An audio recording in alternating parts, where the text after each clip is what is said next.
le grand direct de midi, attention à vous, on va parler de boomerang tout à l'heure.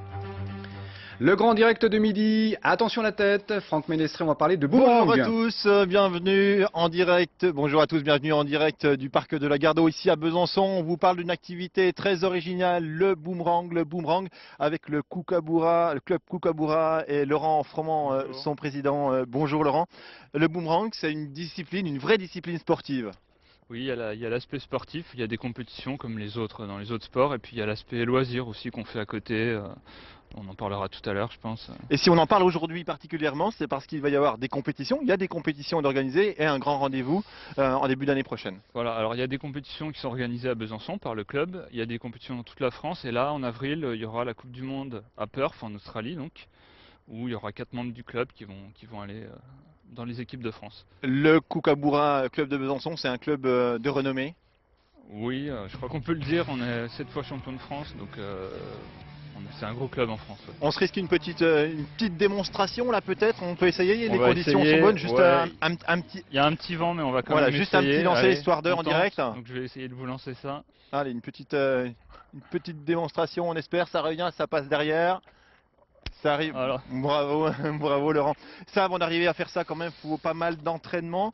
Ce sont des boomerangs qu'on achète, qu'on fabrique, comment ça se passe? Alors il y a les boomerangs qu'on achète pour l'échauffement, tout ça c'est du boomerang en mousse. Et tout le reste, pour la compétition, on les fabrique tous les boomerangs. Là j'ai une caisse complète, c'est entièrement fabriqué à la main. Donc ça c'est en bois par exemple, mais on a beaucoup de matériaux composites maintenant pour la compétition, en carbone, en fibre de verre et en matériaux synthétiques. Quel intérêt de fabriquer soi-même son boomerang? Alors déjà on fait la forme qu'on veut. Vous voyez qu'on a des formes assez spéciales. Voilà. On a beaucoup de formes à 3 ou 4 pales. C'est beaucoup plus facile à lancer, beaucoup plus stable. Ça va beaucoup plus vite aussi. Celui-ci j'aime beaucoup là. Alors ça c'est un boomerang avec un peigne dessus, c'est ce qu'on appelle un peigne, c'est pour le freiner. À double emploi? Non, pas à double emploi, mais c'est pour freiner la rotation à la fin, pour le rattraper plus facilement. D'accord, donc vraiment deux facettes dans cette activité, le loisir, le sport et puis le côté aussi convivial, hein, c'est quelque chose qu'on partage avec les copains. Oui, voilà. Merci. Ce que je vous propose, c'est qu'on parlait de glisse à l'instant et de partage avec les autres. Et bien justement, on va vous quitter quelques instants, le temps de revoir un reportage tourné en début d'année avec Stéphanie Bourgeot. Ce sont des bénévoles qui font skier des personnes handicapées. On regarde.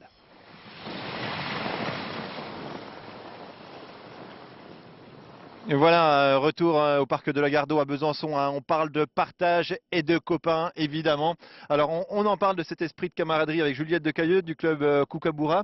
Vous étiez un petit peu dans votre coin et puis franchement, le boomerang, ça a changé votre vie. C'est quoi l'esprit du boomerang? L'esprit du boomerang, c'est beaucoup de camaraderie, beaucoup d'entraide, du soutien. Et puis, si on est le plus fort et si on est le moins fort, c'est pas grave, on est tous dans la même cour. Et puis, il y a aussi la mixité, les compétitions, les rassemblements se font entre hommes et femmes et pour un sport, ça fait du bien. Alors, on va parler un petit peu des boom-tills, hein. On va voir des images en même temps. Ces opérations que vous menez dans différentes villes de France et même à l'étranger. Oui, exactement. Ouais, ça fait partie des opérations du Kookaburra d'organiser des boom-tills. Alors, il y a d'autres clubs qui le font en France, mais nous, on le fait régulièrement. On a organisé Avignon Boom-Till. C'est quoi des boom-tills? Je vous explique, c'est l'occasion de participer, de faire participer d'autres clubs, par exemple à Besançon, le Besançon Boom-Till. C'est visiter Besançon tout en faisant du boomerang dans les lieux cultes de Besançon. Et on va répéter ça dans les différentes villes où on va se rendre, tout simplement. Ça veut dire quoi? On repère par exemple la Tour Eiffel, des endroits spécifiques et on va lancer à ces endroits-là, on se prend en photo, on fait quoi? Exactement, on va lancer, on se fait dégager par la police, mais on lance quand même. Ça nous est arrivé au Trocadéro, ça nous est arrivé Place de la Nation à Paris, ça nous est arrivé dans plein d'endroits. À Lausanne, comme partout ailleurs, le prochain aura lieu à Dinan. Donc l'idée c'est de voir combien de temps on peut lancer à la sauvage avant de se faire déloger? Pour certains endroits, oui, c'est à peu près ça. Ouais. Des anecdotes, vous faites ça aussi à l'étranger. Vous avez des anecdotes, vous avez beaucoup voyagé, vous à titre privé ou dans le cadre du club. Des bons souvenirs? Oui, ça m'est arrivé, oui. On en parlait tout à l'heure. Un bon souvenir, ce serait dans le boomerang, hein, bien sûr. Au Venezuela, j'ai apporté les boomerangs pour lancer. J'étais seule sur la plage et puis il y a deux petits gars qui sont arrivés et, à qui j'ai appris à lancer. Puis je leur ai laissé les boomerangs, voilà, tout simplement. Ça, c'est un bon Une vraie souvenir. discipline sportive et festive aussi en même temps. Ah, festif, oui, parce que qui dit boomerang dit week-end, soirée, rencontre, rigolade, tout ça. Ouais, tout ce qui va avec, hein. D'accord, donc tout ça c'est super chouette. Alors moi je le rappelle, un club Kookaburra à Besançon, 7 fois champion de France. Et puis une date à retenir, 18 et 19 janvier au gymnase des Montboucons à Besançon. Préparation des 2 équipes de France et ce sera ouvert au public. Rendez-vous est pris. Merci Franck, il n'y a pas eu de blessés, c'est très bien. Et à demain.